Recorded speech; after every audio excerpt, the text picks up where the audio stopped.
Bonjour à toi qui est derrière ton écran, j'espère que tu vas bien. Petite information rapide en passant, cet épisode va traiter de la série Westworld, une série de science-fiction produite par HBO. Donc si tu l'as pas vue, fonce parce qu'elle est vraiment géniale. Sinon, tu sais à quoi t'attendre, il y aura éventuellement des spoils. Sur ce, bon visionnage. La question des robots est emblématique de la littérature et du cinéma de science-fiction. Pour ne citer que deux exemples, je te conseille l'excellent roman Jeu d'ombre ou alors le cultissime Blade Runner de Ridley Scott. Enfin, si t'as pas vu le dernier, du coup, je peux plus faire grand chose pour toi, quoi, là, parce que là, quand même, Blade Runner, quoi. Je crois que ton âme est perdue à tout jamais.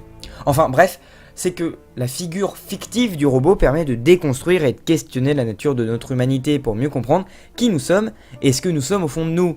En plus d'avoir un excellent casting, une intrigue captivante et une superbe esthétique, la série Westworld poursuit cette réflexion de manière, il faut le dire, singulière et somme toute étonnante.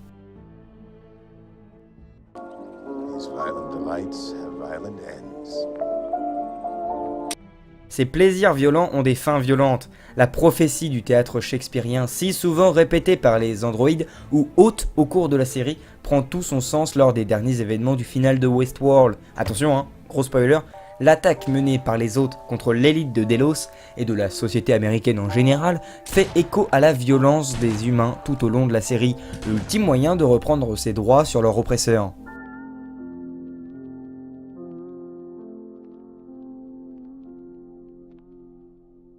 Non, faut dire, les gars aussi, ils en ont bavé, Après avoir été maintenus en esclavage pour le bon plaisir des hommes, après avoir satisfait leurs fantasmes barbares et comblé leur désenchantement par l'effervescence de la vie au Far West, les hôtes acquièrent enfin une pleine connaissance de leur réveil à la conscience, ainsi qu'une ouverture complète des systèmes qui bridaient jusqu'alors leur libre arbitre. Les fondateurs/programmeurs du parc ont ainsi contribué de différentes manières à cette émancipation des hôtes. Déjà, on retient que, après nous avoir longtemps fait croire que le docteur Robert Ford, incarné à l'écran par le sublime Anthony Hopkins, percevait les autres comme des machines, la série a démontré au fur et à mesure à son public que ce dernier œuvrait en secret pour mener les autres à la conscience. On se doutait bien que les scénarios qu'il écrivait pour le parc et la sophistication des autres ne devaient pas être prises à la légère. Dans l'épisode 9, Ford explique ainsi que les hommes sont pris dans les mêmes routines que les androïdes et qu'en cela ils ne sont pas si différents.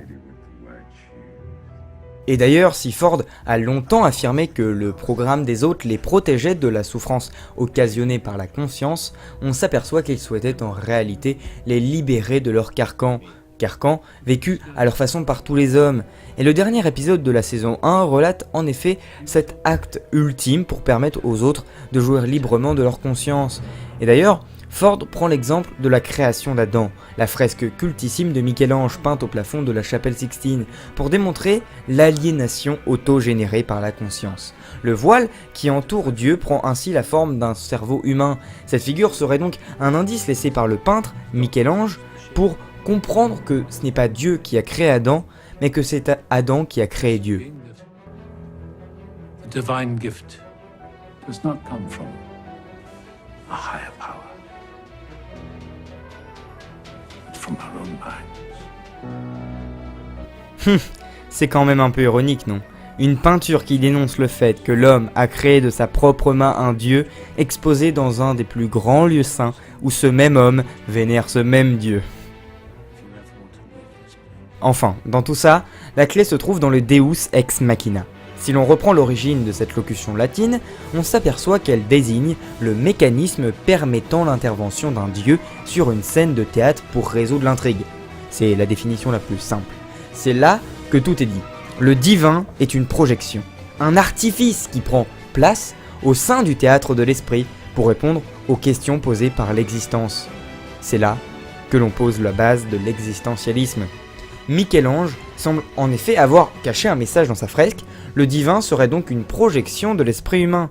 Et Ford a voulu démontrer à Dolores que les hommes, comme les androïdes, attribuent à leur dieu une autonomie qu'ils ne possèdent pas. Le divin est capable de dissimuler sa création, il inverse l'origine de l'action et transforme le créateur en créature. Mais il n'est jamais trop tard pour reprendre la liberté qu'on s'est retirée à soi-même. Ford apprend à Dolores qu'elle peut briser les limites de son système et cesser d'être la créature des hommes pour devenir créatrice de sa propre conscience. Mais alors, et la question est tout à fait logique, pourquoi avoir maintenu si longtemps les autres dans l'aliénation et la souffrance ? Il semblerait que Ford ait voulu pousser à son extrême le système inventé par Arnold pour autonomiser progressivement la conscience des androïdes. Arnold a toujours privilégié le système à la matière, en pensant qu'un cerveau électronique pouvait générer une conscience semblable à celle d'un cerveau humain. Il a ainsi pensé et conçu un système, symbolisé par l'idée du labyrinthe, pour donner aux autres une expérience de vie similaire à la nôtre.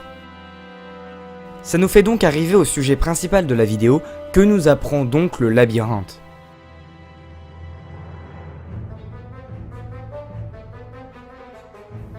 Ça vient de Tolkien. Tous ceux qui errent ne sont pas perdus pour autant, car c'est dans la quête que nous nous réalisons. Les autres retournent incessamment aux bornes de leur programme. Pour autant, ils s'éveillent progressivement à la conscience. L'inconstance et le changement résultent de nos modes de vie évolutifs. Ils nous permettent d'apprendre de la comparaison et du contraste. L'homme, comme l'androïde, est un projet en construction qui se forge par sa volonté, mais aussi son expérience, à savoir son rapport aux autres et au monde. La force vive, le pouvoir de décision, de création, l'appel de la transcendance sommeille en chacun de nous et se matérialise quotidiennement dans nos existences. Et Arnold savait très bien que les autres ne pouvaient apprendre qu'entre le développement de leur identité forgée par leurs souvenirs, aussi appelée rêverie dans la série, et l'obstacle généré par leur programme. Mais il ne voulait pas voir les androïdes souffrir. C'est pourquoi il a ordonné à Dolores de les détruire avant qu'ils ne soient réduits en esclavage par les hommes. Ford, en revanche, pense que la souffrance est un élément fondamental de l'expérience et de l'identité.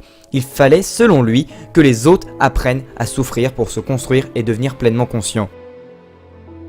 Et c'est là où on arrive à un point essentiel de la vidéo. Le Sisyphe de Camus semble faire cette expérience. Condamné à monter sa pierre jusqu'au sommet de la montagne, il sait pertinemment que cette dernière finira par en dévaler les flancs, ramenant Sisyphe à sa situation initiale. Mais tout comme les autres doivent faire face à leur programme et à leur souffrance. On peut se poser la question de savoir si mener une telle vie, comme Sisyphe ou comme les androïdes, a du sens. Et pourtant, telles sont les paroles du grand Albert Camus, de petits points ouvrez les guillemets, il faut imaginer Sisyphe heureux. Et oui, Sisyphe a compris que ni son apogée ni sa déchéance n'étaient durables.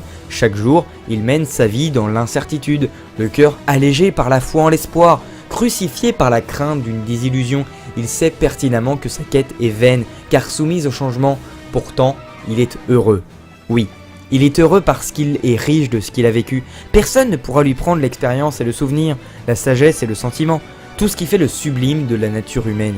Pour Camus, comme pour les fondateurs de Westworld, comme pour les créateurs de la série, il faut vivre sa vie au sein du labyrinthe, en ayant pertinemment conscience de son absurdité, de l'absurdité du monde, mais surtout de l'absurdité de la vie.